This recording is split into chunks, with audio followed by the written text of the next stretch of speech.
하나님 말씀 보도록 하겠습니다. 갈라디아서 1장 11절부터 24절까지의 말씀입니다. 갈라디아서 1장 11절부터 24절까지의 말씀, 제가 가진 성경에는 신약성경 302페이지에 있습니다. 한 절씩 교독하시고 마지막 절은 합독하도록 하겠습니다. 형제들아, 내가 너희에게 알게 하노니 내가 전한 복음은 사람의 뜻을 따라 된 것이 아니니라. 이는 내가 사람에게서 받은 것도 아니요 배운 것도 아니요 오직 예수 그리스도의 계시로 말미암은 것이라. 내가 이전에 유대교에 있을 때 행한 일을 너희가 들었거니와 하나님의 교회를 심히 박해하며 멸하고 내가 내 동족 중 여러 영갑자보다 유대교를 지나치게 믿어 내 조상의 전통에 대하여 더욱 열심히 있었으나 그러나 내 어머니의 태로부터 나를 택정하시고 그의 은혜로 나를 부르시니가 그의 아들을 이방에 전하기 위하여 그를 내 속에 나타내시기를 기뻐하셨을 때에 내가 곧 혈육과 의논하지 아니하고 또 나보다 먼저 사도된 자들을 만나려고 예루살렘으로 가지 아니하고 아라비아로 갔다가 다시 다메섹으로 돌아갔노라. 그 후 3년 만에 내가 게바를 방문하려고 예루살렘에 올라가서 그와 함께 15일을 머무는 동안 주의 형제 야고보 외에 다른 사도들을 보지 못하였노라. 보라, 내가 너희에게 쓰는 것은 하나님 앞에서 거짓말이 아니로다. 그 후에 내가 수리아와 길리기아 지방으로 이르렀으나 그리스도 안에 있는 유대의 교회들이 나를 얼굴로는 알지 못하고 다만 우리를 박해하던 자가 전에 멸하려던 그 믿음을 지금 전한다 함을 듣고 나로 말미암아 하나님께 영광을 돌리니라. 아멘. 네, 우리 주변에 있는 분들에게 이렇게 한번 인사하도록 하겠습니다. 당신의 얼굴을 보니 시원해집니다. 네, 오늘 하루가 많이 더우셨죠, 그죠? 30도에 육박하는 그런 온도여가지고 많이 더우셨을 텐데 우리 이렇게 수요예배 때 만나는 은혜가 또 서로를 얼굴을 보는 게 시원함이 있으면 좋겠고요. 또 말씀을 들으면서 또 시원함의 은혜를 누리셨으면 좋겠습니다. 네, 오늘은 갈라디아서 1장 11절부터 24절의 말씀을 가지고 바울의 자소서라는 제목으로 하나님 말씀 증거하도록 하겠습니다. 자소서 이렇게 얘기하면 보통 우리 청년 세대에 또 이렇게 구직을 하면서 자기소개서를 줄여서 얘기할 때 자소서라고 얘기합니다. 그런데 이 오늘 갈라디아서 1장에 보면 바울이 그 자기소개에 대한 내역들을 내가 왜 사도가 되었고 그 사도로서 전하고 있는 복음의 내용이 어디서 기인했으며 또 나 때문에 어떤 현상들이 일어났다라고 하는 것들을 집약적으로 요약해가지고 바울이 이 서신서에 실어 놓았습니다. 사실은 이게 왜 여기다 이렇게 실어놨을까? 사실 성경 말씀 그러면 하나님 말씀을 우리가 알고 듣기에도 굉장히 바쁠 터이고 그 당시에 이 종이 파피루스는요 지금의 상상할 수 없는 값어치가 있었던 종이었습니다. 그래서 이 지금은 여러분이 성경책을 다 이렇게 들고 다니시지만 그 당시에는 성경책은 교회밖에 없었어요.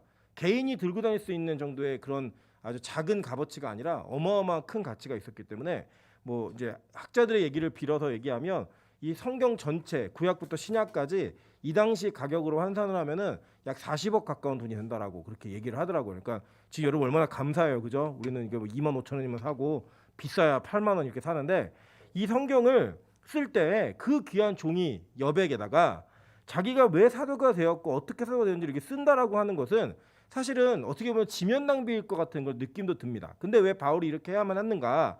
그 내용들을 이 배경 속에서 조금 더 살펴봐야 될 필요성이 있습니다.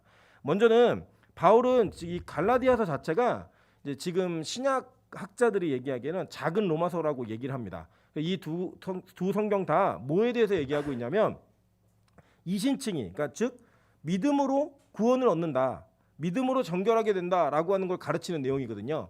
근데 이 로마서는 어떤 내용이 원리냐면 전체 구원의 원리 속에서 믿음으로 구원받는 내용을 집중적으로 쓰고 있어요. 그리고 이 갈라디아서는 좀 다른 게 이 갈라디아서는 율법주의, 이 율법주의에 반해서 이 복음이 믿음으로 말미암아 구원 얻는다라고 하는 이 복음의 내용을 율법주의와 대치되어진 상태로서 전하고 있는 내용들이 많아요. 그러니까 이게 아주 조금 더 이게 갈라디아서가 현장에 적용적인 환경이라고 보시면 됩니다. 그러다 보니까 바울이 자기가 이 내용을 쓸 때 지금 현재 유대 율법주의에 머물러 있고 거기에 물들어가고 있는 갈라디아 교회 교인들에게 내가 쓰고 있는 이 내용이 어떤 것을 기반으로 하는지를 얘기를 해줘야 되는 거예요.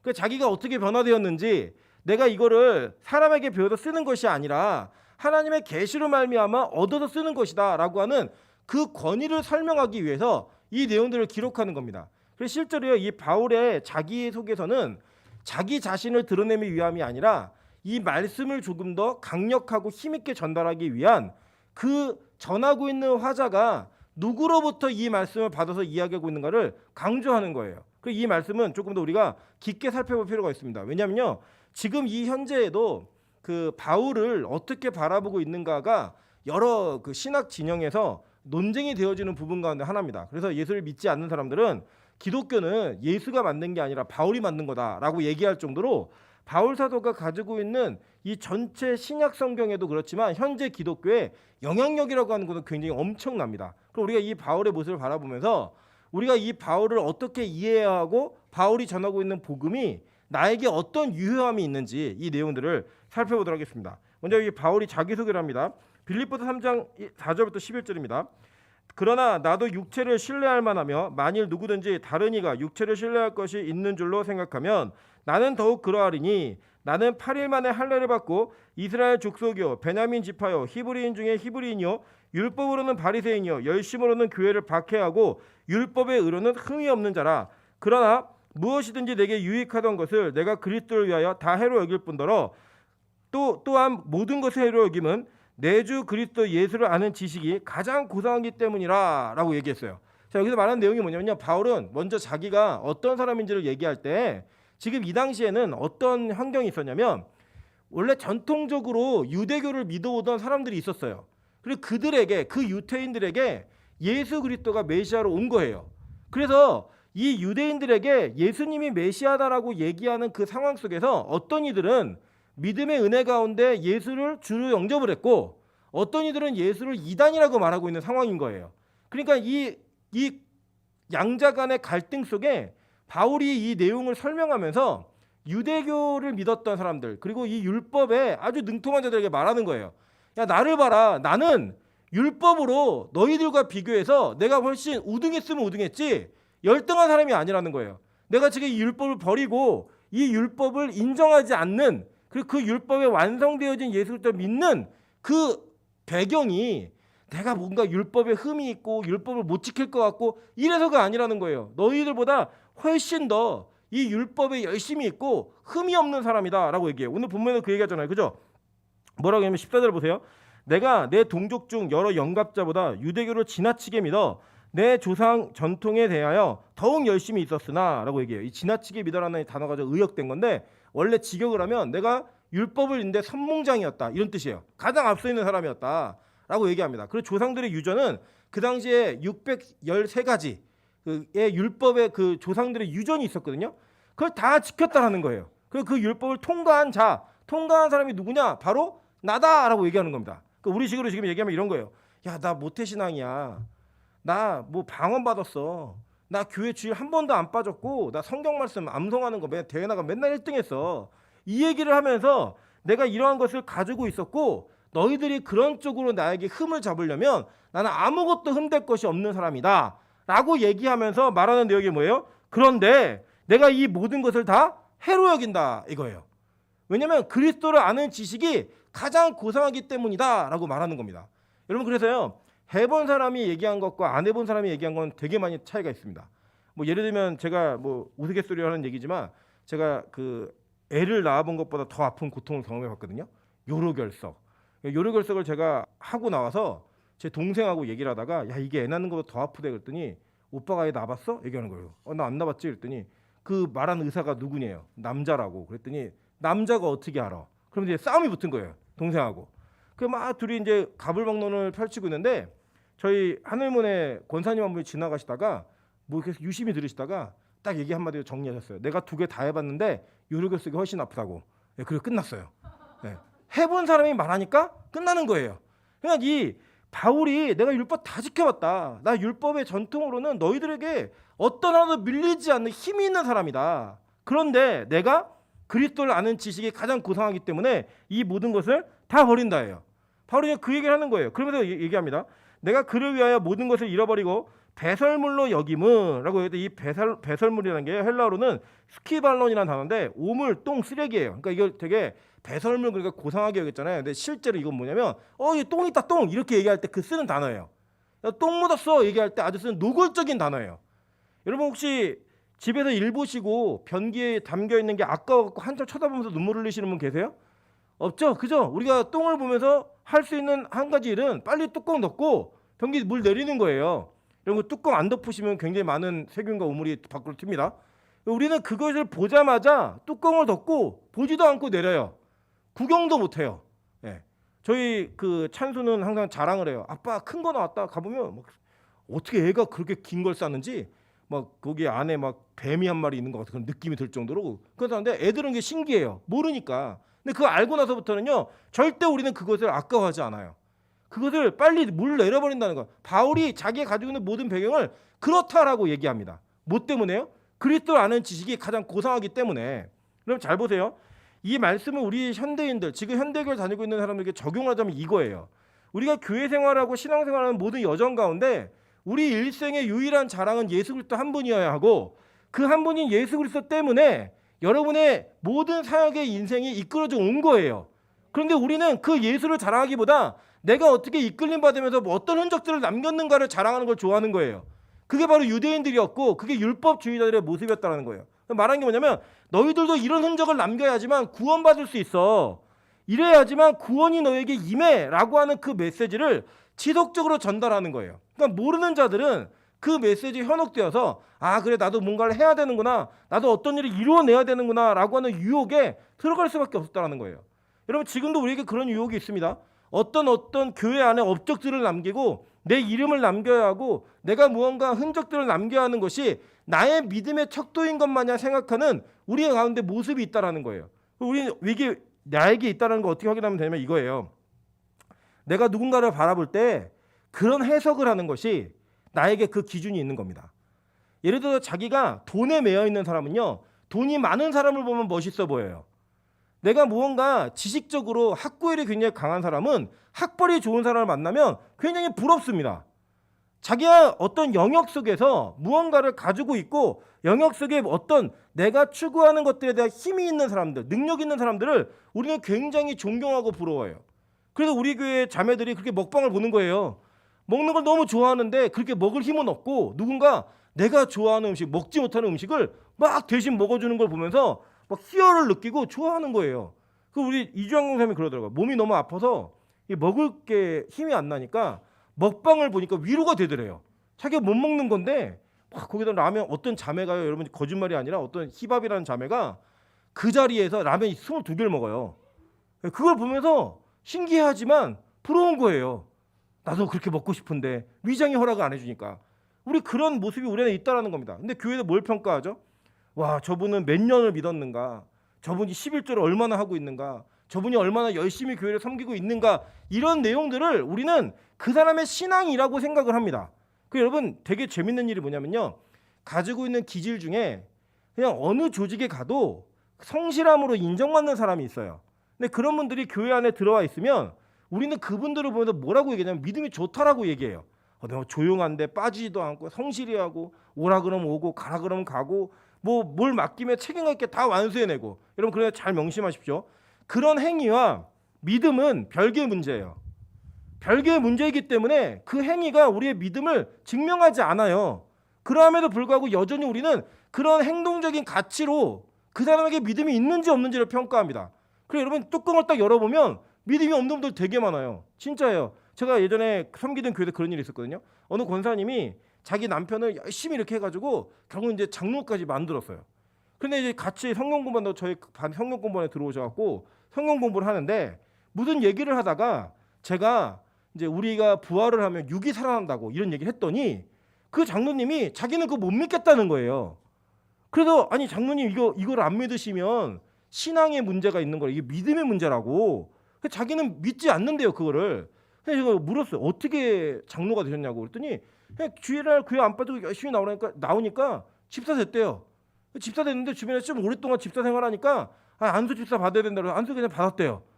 장로 될 때도 자기 그거 못 믿겠다 그랬는데도 불구하고 받으면 믿어진다고 그래 받았대요. 그런데 장로가 됐는데 몸의 부활이 안 믿어진다는 거예요.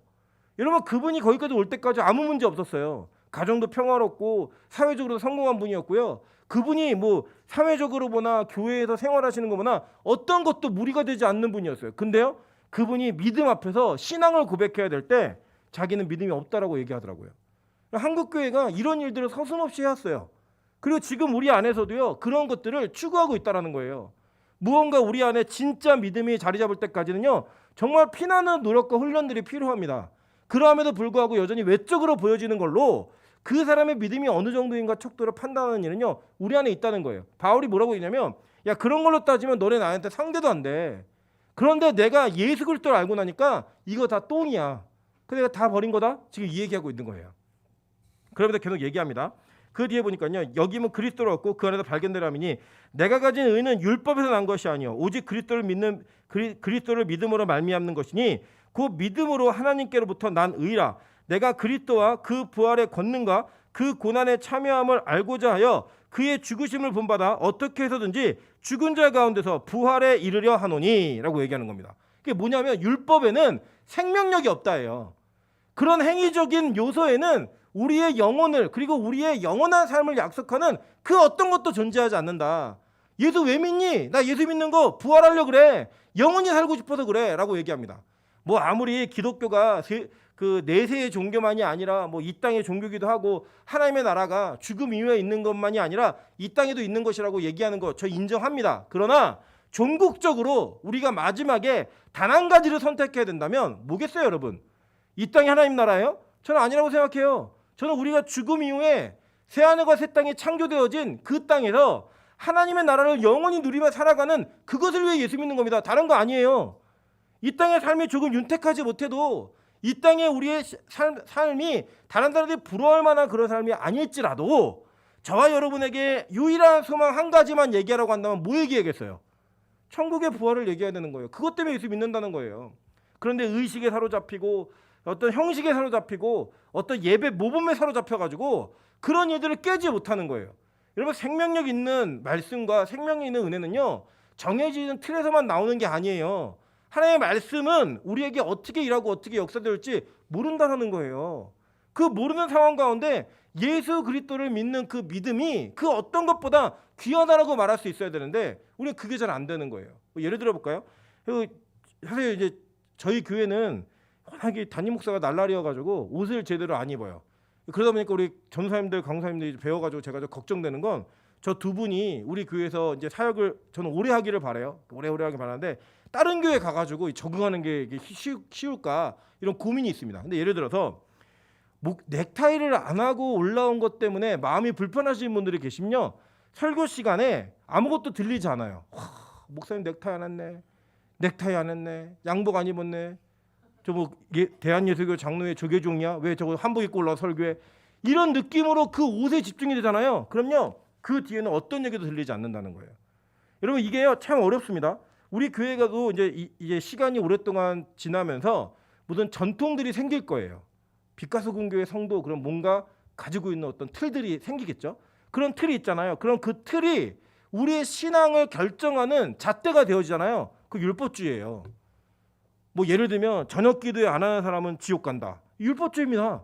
새벽 기도 안 나오는 사람은 믿음 없다. 율법주의예요.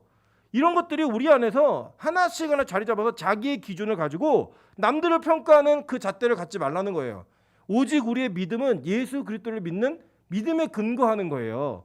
그래서요 그 중세 교회 그러니까 타락한 천주교가 뭘 했는지 아십니까? 말씀을 들려주고 말씀을 읽게 하고 이렇게 하는 거를 못하게 했어요. 어떻게 했냐면 라틴어로 설교하고 라틴어 성경 봤어요.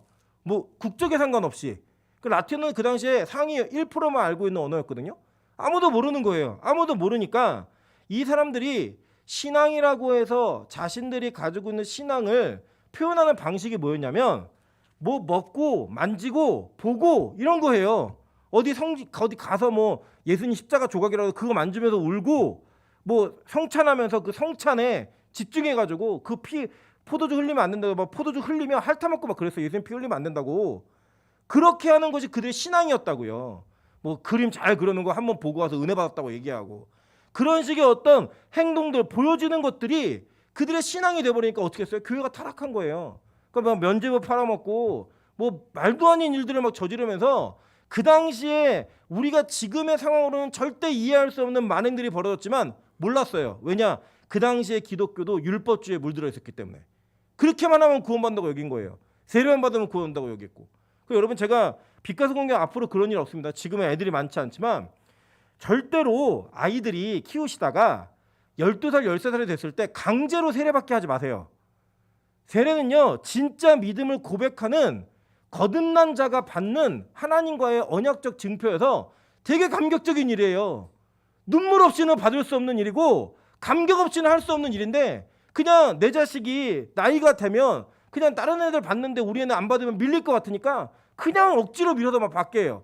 그러고 나니까요, 평생에 그 아이의 그 세례 받는 감격이 사라진 거예요. 예수 그리스도를 주로 고백하고 고백한 이후에 받는 그 감격은 여러분 어마어마합니다. 그래서 진짜 그런 거 잘 지키는 교회들은요, 세례식이 눈물바다예요. 정말 세례식이 가장 은혜가 있는 시간이 돼요. 어른이건 아이건 간에. 근데 그것들을 그냥 세례만 받으면 구원받는다고, 세례만 받으면 구원 얻을 수 있다고 얘기하는 그런 교회 문화 때문에 받는 거예요. 군대에서 뭐예요? 햄버거 하나에 세례를 받아요. 제 친구가 진짜 고백했어요. 자기 하루는 비빔밥 준다 그래서 불교 가갖고 뭐 받는 거 있죠. 그거 받고 또 하루는 천주교에서 햄버거 준다 그래서 거기 가서 받고 또 하루는 싸이버거를 교회에서 준다 그래갖고 3개 다 받았다. 나 트리플 크라운이라고. 이 얘기는 있었어요. 진짜로. 그게 무슨 세례예요? 그게 무슨 변화됨이에요? 그런 거 아니라는 거예요. 그래서 여러분 진짜 신앙은요, 자신의 믿음의 고백으로 예수 그리스도를 진짜 믿고 있는가, 그것도 내가 만드는 예수가 아니라 성경이 말하고 있는 그 예수를 진짜 믿고 있는가, 그것을 고백하는 것의 유무가 믿음을 결정하는 거지 세례를 받고 안 받고 의미 없어요.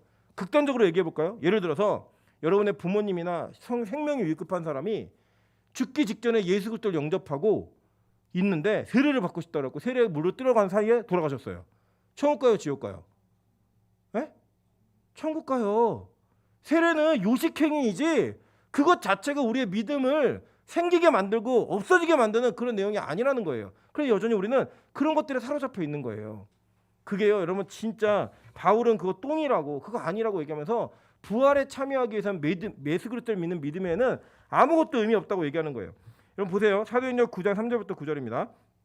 사울이 길을 가다가 다메섹에 가까이 이르더니 호련히 하늘로부터 빛이 그를 둘러 비추는지라. 땅에 엎드려져 들음에 소리가 있어 이르시되 사울아 사울아 내가 어찌하여 나를 박해하느냐 하시거늘 대답하되 주여 누구시니까 이르시되 나는 내가 박해하는 예수라. 너는 일어나 시내로 들어가라. 내가 행할 것을 내게 이를 자가 있느니라 하시니 같이 가던 사람들은 소리만 듣고 아무도 보지 못하여 말을 못하고 서 있더라. 사울이 땅에서 일어나 눈을 떴으나 아무것도 보지 못하고 사람의 손에 끌려 다메섹으로 들어가서 사흘 동안 보지 못하고 먹지도 마시도 아니하니라 라고 얘기하면서 지금 사울, 그러니까 이게 사울은 그 히브리식 발음이고요, 바울은 헬라식 발음이에요. 그러니까 바울이 지금 예수님을 어떻게 자기가 만나게 되었는지를 간증하고 있는 거예요. 그리고 이 간증의 내용을 들어보니까 아주 초자연적인 간증이죠. 자, 여러분 안에도 예수 그리스도를 만날 때 간증이 있으셔야 돼요. 이게 뭐 구원파처럼 몇 날 며칠 몇 시에 구원받느냐 이런 걸 얘기하는 게 아니라 내가 예수 그리스도를 나의 구주로 영접하는, 그리고 내가 그 예수를 믿고 있다는 확실한 여러분의 심적, 이성적, 그리고 신앙적인 변화가 여러분의 고백 가운데 있어야 됩니다. 바울이 지금 그 얘기 하는 거예요. 사도행전에 이 얘기를 2번이나 합니다. 전도할 때 나는 이렇게 예수를 믿었다. 나는 예전에 예수를 박해하고 예수 믿는 자들을 죽이러 다니는 사람이었는데 내가 이러한 변화를 통하여 예수 그리스도를 나의 구주로 영접했다라고 얘기합니다. 여러분 잘 보세요. 이미 하나님께서는 우리 교단 교리에 의하면 예정론에 의해서 저와 여러분을 창조 이전부터 구원받을 자로 선택하셨어요. 그죠?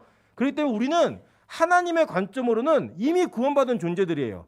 그럼에도 불구하고 시간이라는 흐름 속에 여러분은 하나님과의 특별한 관계 속에서, 그게 여러분이 씨를 알든 알지 못하든 내가 예수 그리스도를 주로 영접하고 믿는 고백에 대한 고백이 반드시 여러분의 신앙생활 가운데 있으셔야만 합니다. 그래서 그것을 누군가 물었을 때 담대히 말할 수 있어야 돼요. 너 예수 믿어? 나 5살 때부터 교회 다녔어. 나 모태신앙이야. 이게 아니라 나는 내가 이 예수를 이렇게 영접함으로 말미암아 나의 삶에 이러한 변화가 일어났다라고 말할 수 있으셔야 된다는 거예요. 만약에 그게 없으시다면요, 지금부터라도 만드셔야 됩니다. 그래서 여러분의 이런 신앙적인 변화, 그 믿음이 어떻게 내 안에서 발휘되었는지를 누군가에게 분명히 말할 수 있는 간증의 고백에 있어야 된다는 거예요. 자, 고린도서 12장 1절부터 5절에 이렇게 또 얘기합니다. 무익하나마 내가 부득불 자랑하노니 주의 환상과 계시를 말하리라. 내가 그리스도 안에 있는 한 사람을 아노니 그는 14년 전에 셋째 하늘에 이끌려 간 자라. 그가 몸 안에 있었는지 몸 밖에 있었는지 나는 모르거니와 하나님은 아시느니라. 내가 이런 사람을 아노니 그가 몸 안에 있었는지 몸 밖에 있었는지 나는 모르거니와 하나님은 아시느니라. 그가 낙원으로 이끌려 가서 말로 표현할 수 없는 말을 들었으니 사람이 가히 이르지 못할 말이로다. 내가 이런 사람을 위하여 자랑하겠으나 나를 위하여는 약한 것들 외에 자랑하지 아니하리라 라고 얘기해요. 자, 이 장면이 뭐냐면 이 고린도 교회가 은사 많다고 자꾸 까보는 거예요. 뭐 환상 본다, 막 계시 봤다, 뭐 이러면서 자꾸 얘기하고 너 방언할 줄 모르지, 병 고치고 나 병 고친다, 이런 것들 막 자랑하면서 그 영적 체험들을 가지고 예수 그리스도를 증거하는 게 아니라 자기들 자랑하면서 싸우고 있으니까 바울이 야 내가 진짜 안 하려고 하다가 내가 딱 한마디만 할게 들어봐. 그러면서 나는 천국 갔다 왔어 얘기하는 거예요. 그러면서 얘기하는 게 뭐냐면 내가 낙원으로 끌려 올라가서 하나님께 말을 들었는데 이거 사람이 감히 뭐 얘기할 수 있는 그런 내용이 아니다. 그렇게 얘기한 다음에 내가 이런 사람을 위하여, 이게 뭐예요? 그 까본 애들 위하여 얘기하지만 내가 다시는 이런 거 안 할게. 오히려 내가 나를 자랑하라면 난 약한 거 외에는 자랑할 게 없어 라고 얘기하는 거예요. 그러니까 우리가 어떤 간증이나 체험을 얘기할 때에도 딱 듣다 보면 자기 자랑을 하는 사람들이 있어요. 너 이런 거 못 해봤지? 난 해봤어. 막 방언하는 사람들, 특히 방언 못하는 이주영 선수 옆에 갖고 방언을 계속 기도하고 너 모르지 막 이런 거 얘기하는 거, 이거 안 되는 거. 이거 기도를 오래 하기 위해서 하나님이 개인적 유익으로 우리에게 그런 은사를 줄 수 있지만 그게 남과 비교해서 우월감을 느끼는 그런 거 아니에요. 절대로. 마찬가지입니다. 여러분에게 뭐 병을 고치거나 어떤 은사가 나타난다 하더라도 하나님이 여러분에게 필요에 의해서 주신 것이지 그것이 누군가와 비교해서 우위에 있다는 걸 말하기 위해 있는 게 아니라는 거예요. 그러니까 바울이 까불지 마. 나 천국 봤어. 나 천국 갔다 왔어. 니들 해봤어? 못 해봤지? 그럼 다 조용해. 그리고 약한 것만 자랑해 라고 얘기하는 거예요. 여러분 이제 진짜 교회는 이래야 됩니다. 우리 교회가 성장하면서 앞으로 하나님께서 주시는 많은 영적 체험들이 있을 거예요. 근데 그런 체험들을 메시지화 시키다 보면요, 이 체험들의 메시지는요 강해져야지만 자꾸 이게 효과가 있어요. 예를 들어서 한번 생각해 볼게요. 우리 교회에 코를 붙들고 기도를 했더니 코가 높아진 거예요. 한 사람이 누굴까요? 주한이가 코를 붙들고 기도했더니 코가 막 클레오파트라처럼 높아진 거예요. 그럼 우리가 어떤 반응을 보이겠어요? 어머 신기해요. 대단하다. 진짜 하나님이 역사하셨네. 그러고 난 다음에 우리 각자 다 코를 붙들고 기도해 다 코가 높아졌어요. 그럼 이제는요 코 높아진 걸로는요 은혜가 안 돼요. 야 그거 나도 해봤는데 나도 높아졌는데. 그다음에 뭐 하겠어요? 눈을 붙들고 기도했더니 눈이 3배가 커진 거예요. 그런 역사 일어나죠. 우와 이렇게 되는 거예요. 그래서요 이러한 은사를 추구하는 교회들은요 계속 자극적이고 무언가 더 이전보다 더 효과적인 그런 현상들을 계속 자랑하고자 거짓말해요. 계속 거짓말합니다. 제가 실제로 들었어요. 저기 여의도의 큰 교회가요 성장할 때 병 고친 사람들, 병 나은 사람들요 여기저기 다 데리고 다니면서 오늘 병 나으시면 일어나세요. 이 교회에서도 일어나고 저 교회에서 일어나고 계속 일어났어요. 따라다니는 사람들이 있었다고요. 그런 걸 보면서 막 그 자극을 느끼는 거예요. 중국 교회도 갔더니 그런 얘기 하더라고요. 중국 교회는 문화혁명 때문에 성경책을 연구하거나 성경책을 오랫동안 보지를 못했어요. 그래서 신앙의 경력은 우리나라보다 훨씬 길음에도 불구하고 성경을 잘 몰라요. 그러니까요 그 중국 교회 지도들이 하는 일이 뭐냐면 간증이에요. 간증. 기도하면서 뭘 봤다, 어떤 환상을 경험했다, 뭐 맨날 병 나았다, 이런 얘기가 설교 시간 대부분이에요. 여러분들 재밌는 건요 그렇게 설교하잖아요. 그러면 전국에 코 낮은 사람들은 빛가서 공개 다 옵니다. 예, 우리 교회도 코 한번 높아졌다는 얘기 되면요 그 코 낳고 싶은 대로 다 와요. 목적이 예수가 아니에요. 현상을 보고자 하면 현상을.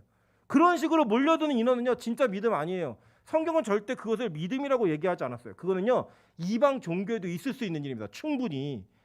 바울은 오늘 이것들 얘기하기 위해서 완전히 그냥 그 싹을 끊어놓는 거예요. 율법? 내가 너희들보다 훨씬 더 낫고 뭐 초자연적인 현상들?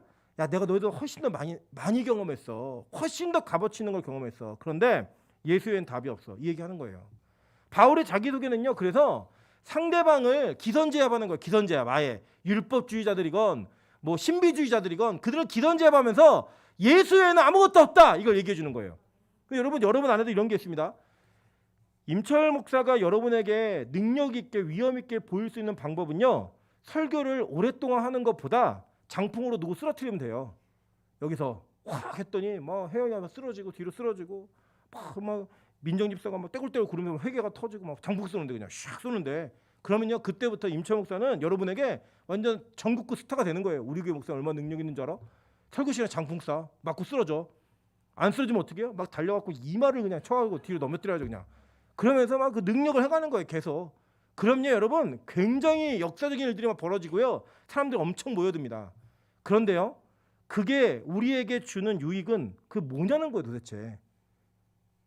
복음은요 예수 그리스도를 증거하는 그것만이 가장 고귀한 것이고 그거 외에 아무것도 쓸데없는 거고요. 그걸 위해서만 해야 되는 거예요. 그게 아니고서는 의미가 없어요. 그런데 우린 여전히 그런 거에 집중한다는 거예요. 오히려 예수 그리스도를 증거하냐고 1시간 설교하면 요거 더 먹고 그죠? 그러면 이런 어떤 어려움들이 이 시대에 있는 거예요 여러분. 그럼에도 불구하고요 우리 빛가서 공교가 갈 길은 명확합니다. 앞으로 우리 교회 가운데 저는 그런 일이 일어날 수 있다고 생각을 해요. 그리고 뭐 귀신이 내쫓이고 뭐 역사가 일어나고 이런 일이 충분히 있을 수 있다고 생각해요. 그러나 절대로 메시지화 시키지 않습니다. 그걸 가지고 교회를 자랑하지 않습니다. 우리 교회의 유일한 자랑은 우리 교회는 예수만 증거하는 교회입니다. 그 예수 그리스도를 아는 지식이 가장 고상하기 때문에 다른 어떤 것들은 다 똥으로 여기는 그런 교회입니다. 이거 자랑할 겁니다. 그렇게 자랑할 수 있는 저와 여러분 되시길 주님으로 축원합니다. 그래서 보세요. 바울이요. 진짜 자기 고백을 어떻게 하나 이걸 보시면 돼요. 자기를 얘기할 때. 자 여기서 지금요. 4번, 5번, 6번, 7번은요. 이거는 바울이 서신서를 썼던 순서대로 성경을 배열해 놓은 거예요. 그 시간적 순서에 맞추어서 볼게요. 바울이 갈라디아서 1장 1절에 이렇게 얘기합니다. 사람들에게서 난 것도 아니요 사람으로 말미암은 것도 아니요 오직 예수 그리스도와 그를 죽은 자 가운데서 살리신 하나님 아버지께로 말미암아 아버지로 말미암아 사도된 바울은이라고 얘기해요. 그죠? 내가 사도됐다고 얘기했어요. 그래서 자기를 얘기할 때. 그런데 고린도전서 15장 9절부터 10절 보니까요. 나는 사도 중에 가장 작은 자라. 나는 하나님의 교회를 박해하였으므로 사도라 칭함을 받기에 감당하지 못할 자니라. 그러나 내가 나 된 것은 하나님의 은혜로 된 것이니 내게 주신 그 은혜가 헛되지 아니하여 내가 모든 사도보다 더 많이 수고하였으나 내가 한 것이 아니요 오직 나와 함께 하신 하나님의 은혜로라라고 얘기했어요. 시간이 지나서 그거 뭐라고 얘기해요? 나는 사도 중에 가장 작은 자고 나는 사도라고 칭함을 받는 것조차 감당할 수 없는 사람이다. 그런데 그러함에도 불구하고 내가 많은 일을 한 것은 오직 하나님 은혜 때문에 할 수 있었던 거야 라고 자기를 고백을 해요. 그 진짜 자기소개서가 이렇게 써지는 거예요. 그죠? 그 다음 볼게요. 에베소 3장 7절부터 8절입니다. 이 복음을 위하여 그의 능력이 역사하시는 대로 내게 주신 하나님의 은혜의 선물을 따라 내가 일꾼이 되었노라. 모든 성도 중에 지극히 작은 자보다 더 작은 나에게 이 은혜를 주신 것은 측량할 수 없는 그리스도의 풍성함을 이방인에게 전하게 하시고 라고 얘기해요. 이전에는 사도들 중에 가장 작은 자라고 얘기했다가 지금 뭐래요? 모든 성도 중에 내가 제일 작은 자래요. 이걸 고백하는 거예요. 근데 지금 갈라디아서 쓰고 고린도전서 쓰고 그 다음에 에베소 쓴 거예요. 그걸 쓰면서 바울이 자기에 대한 고백을 할 때는요. 사도 중에 작은 자가 사도라 칭함을 받을 수 없는 자 얘기하고 모든 성도 중에 작은 자라고 얘기해요. 마지막 디모데전서 1장 15절부터 16절입니다. 밑보다 모든 사람이 받을 만한 이 말이여 그리스도 예수께서 죄인을 구원하시려고 세상에 임하셨다 하였도다. 죄인 중에 내가 괴순이라. 그러나 내가 긍휼을 입은 까닭은 예수 그리스도께서 내게 먼저 일체 오래 참음을 보이사 후에 주를 믿어 영생을 얻는 자들에게 본이 되게 하려 하심이라라고 얘기했어요. 그 이제는 나중에 뭐라 그래요? 자기가 죄인 중에 괴수다라고 얘기하는 거예요. 여러분 이거 놀랍지 않으십니까? 우리가 보통은요 우리 아이들의 막 자존감이 상할까봐 아이들의 자존감이 무너질까봐 아이들이 해주는 게 뭐냐면 너는 최고야, 넌 대단해, 너는 정말 1등이야, 너는 최고야 이렇게 가르치잖아요. 그렇게 하면 자존감이 세워진다고. 그런 식으로 본다면요 지금 이 사도 바울은요 무언가 거꾸로 가고 있어요. 그죠? 지금 처음 믿었을 때는 나 사도 됐어 라고 얘기했다가 좀 그 열심히 일하면서 주님의 은혜를 더 깊이 알고 나니까 야 난 사도라 칭함받기도 힘들고 나 사도는 제일 작은 자야 이렇게 얘기하다가 더 은혜를 받고 나니까 뭐라고 얘기해요? 나는 모든 성도 중에 제일 작은 자야 라고 얘기했다가 정말 그의 말년에는 마지막 고백이 뭐예요? 내가 죄인 중에 괴수라 라고 얘기하는 거예요. 그죠? 여러분 근데요 지금 한국교회에 믿음 있다는 분들의 고백은 거꾸로 돼 있잖아요. 처음에는 나 같은 죄인 살리신 그때마다 죄인이라고 고백하고 눈물을 흘리면서 교회 안에 들어왔는데 이제 집사가 되면요 그래도 내가 성도 중에 좀 큰 자지 이런 얘기하고 조금 더 지나고 직분이 높아질 때마다 우리 안에 뭐예요? 나 권사감이야, 나 장로감이야, 나 목사감이야, 나 전도사감이야, 나 강도사감이야, 이 얘기하는 거예요. 우리는요 하나님의 방법과는 전혀 다른 방향성을 가지고 지금 가고 있는 거예요. 교회가 그런 난장판이 되어 있는 거예요. 교회가, 한국 교회가. 그게 뭐예요? 율법주의. 진짜 은혜는요, 진짜 이 율법주의의 반대인 우리가 갖고 있는 예수 그리스도를 믿는 믿음 때문에 구원받는 이신칭의는요, 여러분의 고백을 조금 더 내 자신이 쓰레기라고 고백하는 그 자리로 이끌어낸다는 거예요. 왠지 아십니까? 그래야지만 예수 그리스도가 빛나기 때문입니다. 그래야지만 예수 그리스도가 온전히 증거되기 때문이에요. 물론 여러분이 이 땅에 사랑받기 위한 존재로 태어나신 분들 맞습니다. 예수 그리스도를 믿음으로 말미암아 그 무엇보다 존귀한 존재임이 맞습니다. 그럼에도 불구하고 여전히 저와 여러분은 예수 앞에서, 믿음 앞에서 우리가 할 고백은 딱 하나예요. 내가 죄인 중에 괴수입니다. 하나님, 나는 쓰레기입니다. 나는 절대 구원받지 못할 인간인데 당신의 은혜와 긍휼 때문에 내가 지금 이 자리에 있습니다. 이 고백만이 우리의 유일한 고백이라는 거예요. 그래서요, 저는 우리 교회가 이런 교회였으면 좋겠습니다. 죄인이라고 고백하는 횟수가 목사가 가장 많고, 그 다음에 뭐 사역자들, 그 다음에 장로님들, 권사님들, 이 순으로 내가 얼마나 죄인인지를 고백하고 그것 때문에 진심 어린 눈물을 흘릴 수 있고, 주장하는 자세가 아니라 겸손한 자세로 나를 낮추게 여기는 그런 모습이 우리 안에 교회 문화로 자리 잡아서, 이 교회는 왜 이래? 이 교회는 권사님들이 제일 굳은 일을 하시네? 이 교회는 장로님들이 제일 굳은 일을 하시네? 사역자들이 제일 굳은 일을 하고 있네? 이유를 물어보니까 내가 죄인 중에 괴수기 때문에, 내가 그 은혜 없이는 살 수 없는 존재이기 때문에 나 그렇게 살고 있습니다 라는 걸 고백하면서 청년들이 배우고 아이들이 배우고 이렇게 신앙의 전수가 되는 그런 교회가 되기를 주님의 이름으로 축원합니다. 그래서 여러분, 우리가 올해에도 이제 예정에 따라서 임직식을 아마 하게 돼서 투표도 다 하게 될 텐데, 거기에 올라오신 분들이 무슨 자격이 있어서가 아니에요. 어떤 자격과 직책이 갖춰져 있어서가 아니에요. 가장 낮은 자라면 고백, 나 같은 인간을 주님 쓰시겠다면 내가 그 어떤 것도 내려놓고, 체면 뭐 내가 세상에 즐기던 모든 거 다 내려놓고 하나님 나 같은 인간을 쓰시겠다 하면 내가 그것에 순종하며 나가겠습니다 라는 고백으로 가는 거예요. 신학교요? 여러분 뭘 알고요, 뭐 대단한 능력이 있어서 가는 거 아니에요.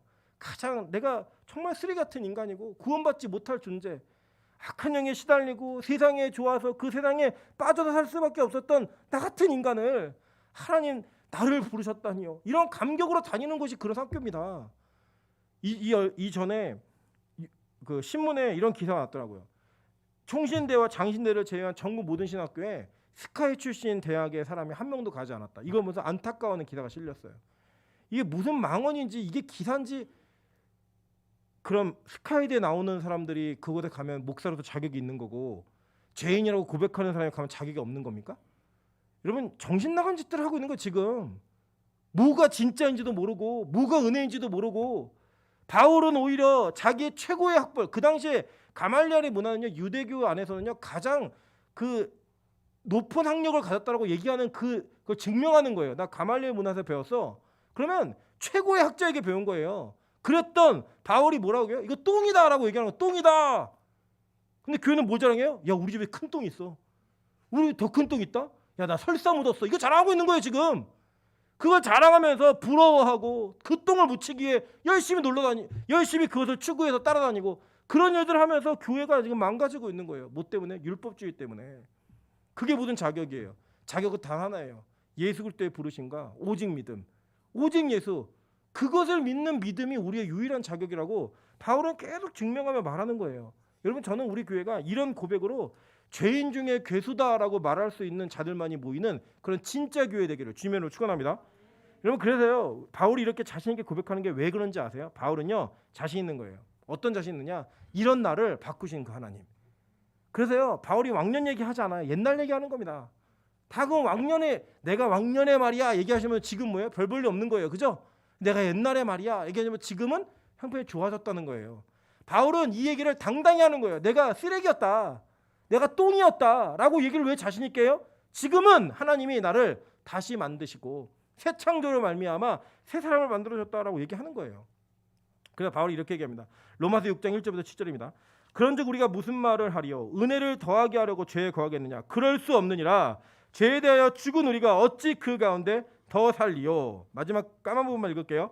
우리가 알거니와 우리의 옛사람이 예수와 함께 십자가에 못 박힌 것은 죄의 몸이 죽어 다시는 우리가 죄에게 종노릇하지 아니하려 함이니 이는 죽은 자가 죄에서 벗어나 의롭다 하심을 얻었음이라 라고 얘기해요.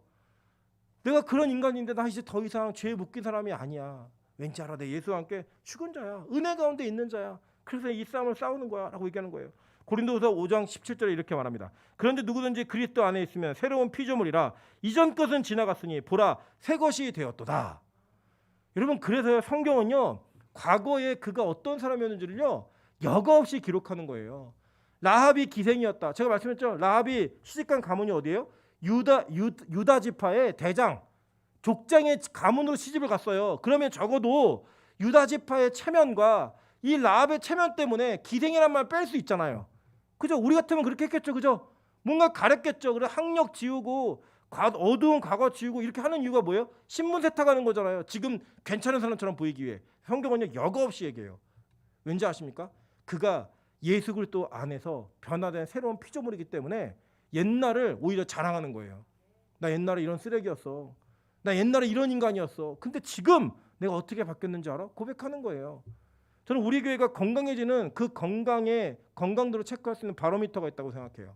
우리 성도들이 이 은혜 안에서 내가 이전에 지었던 죄에 대한 고백과 그에 대한 결별을 선언할 수 있는 교회, 이 교회는요 제가 건강한 교회예요. 그게 왠지 아세요? 옛날 이야기를 함으로 인해 지금 바뀌어지고 있다는 간증이 많아지는 교회이기 때문에 내가 옛날에 이런 인간이었습니다. 근데 지금은요 그 죄를 끊었어요. 내가 옛날에 이랬던 사람입니다. 근데 지금은요 완전히 바뀌었어요. 라고 하는 얘기를 하는 거예요. 숨기는 게 아니라. 그리고 은혜가 있으셔야 됩니다. 그래서 좀 막 간증하는 거예요. 막 일어나서 주님 제가 도둑질을 했었습니다. 근데 지금은 끝났어요. 얘기하고 그죠? 주님 제가 사기를 치다 왔습니다. 근데 지금은 끝냈어요.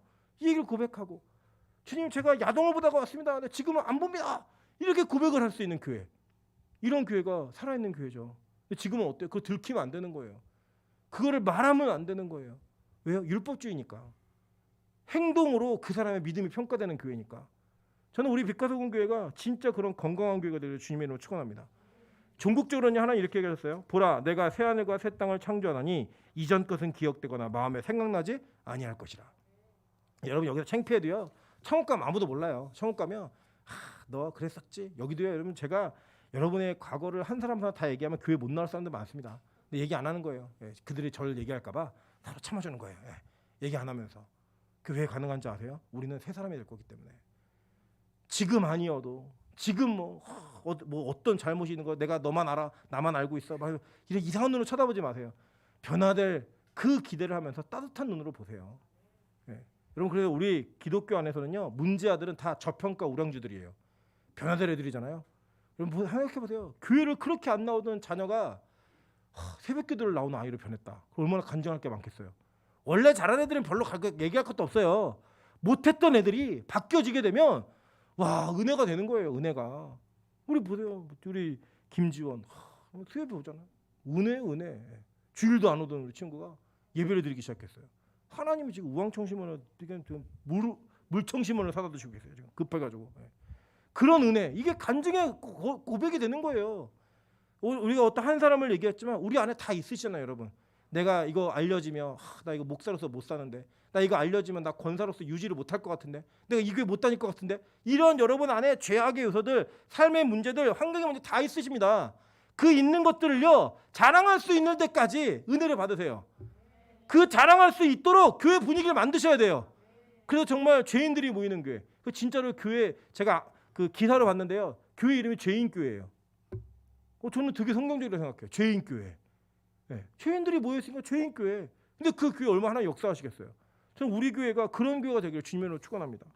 그럼 간증의 인생은요. 우리가 참 좋은 거예요. 마지막에 보니까 뭐라고 해요. 오늘 본문 마지막 보시면 뭐라고 얘기냐면 바울이 사람들이 내 얼굴을 모르는데 내가 그리스도를 예수 믿는 걸 그렇게 핍박하다가 내가 변화되어서 그 복음을 전하고 있다라는 얘기를 듣고 어떤 일이 벌어졌냐면 나로 말미암아 하나님께 영광을 돌리니라라고 얘기를 해요. 그죠?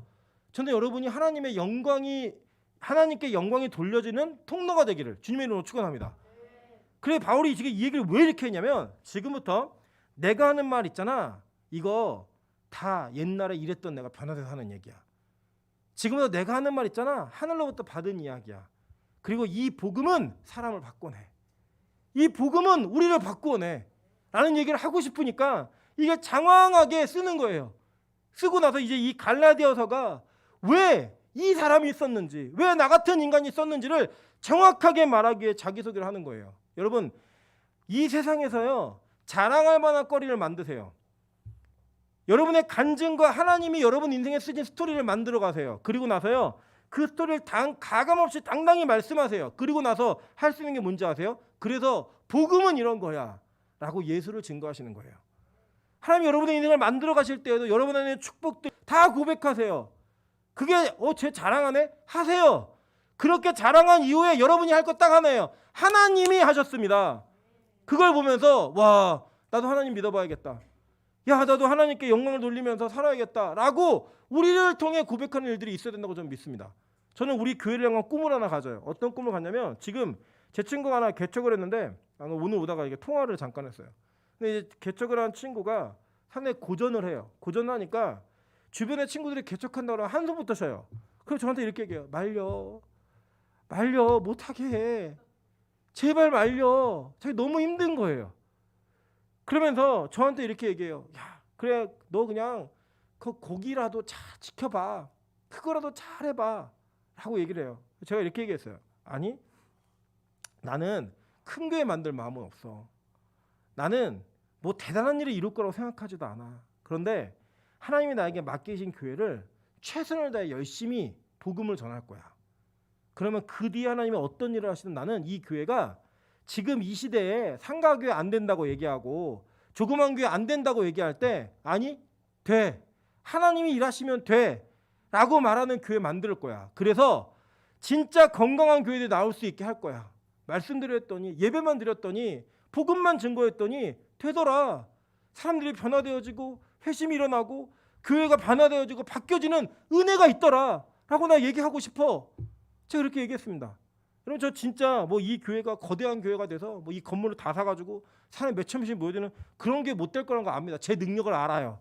그러나 제가 소망하는 건 적어도 제 설교를 듣고 있고 같이 은혜를 나누고 있는 저와 여러분이 온전한 은혜 가운데 옛사람이 새사람이 되어지는 그 은혜를 우리 다 같이 누렸으면 좋겠습니다. 사람들 우리를 보면서 영광 돌리는 거, 저 교회를 보면서 야, 상가교회에 저런 역사가 있네, 부흥이 있네, 사람 모이는 부흥이 아니라 변화가 있네 라고 말하면서 저들이 믿는 예수가 도대체 어떤 예수냐, 저들이 믿고 있는 신앙이 도대체 어떤 신앙이냐 라고 궁금함을 가질 수 있는 그런 은혜가 있었으면 좋겠습니다. 너무 감사한 거는요, 제가 오늘 우리 이주영 강사님한테 물어봤어요. 오늘 새벽기도 몇 분이 나오셨어요? 그랬더니 9분 나오셨대요. 뭐 누구누구 나오는지 묻지도 않았어요. 9분 나오셨대요. 제가 왜 그걸 물어봤냐면, 어제 저녁 기도에도 저희가 9명이 모여서 기도를 했거든요. 야, 우리 교회는 딱 기도를 시작하면 적어도 18명은 모여서 기도하겠네? 이 생각이 드니까 너무 감격적인 거예요. 교인의 거의 절반 가까운 인원이 나와가지고 기도회를 같이 동참하고 있는 그 교회. 제가 너무 뿌듯하더라고요. 퍼센테이지로 이런 교회가 어디 있어요? 저녁 11시 반에 모여서 기도하는데 뭐 15명, 9명 나와서 기도하고 있고, 새벽에 특별 새벽 기도 한다니까 잠을 주라고 나와서 기도하고 있고, 이런 교회가 어디 있어요? 전 너무 좋더라고요. 은혜가 되더라고요. 야, 이게 부흥이구나. 우리 교회가 이렇게 바뀌어가고 있구나. 이게 매일이 된다면 더 좋겠다. 저는 아니에요, 아직은. 좀 기도해 주세요. 제가 마음에 좀 더 될 수 있도록. 더 좋겠다 라는 그 은혜를 통하여 빛과 소금 교회를 통해, 야, 진짜 작은 교회도 저렇게 예배만 드리니까 하나님이 은혜를 주시는구나, 저 작은 교회가 저렇게 변화가 되는구나 라는 것들을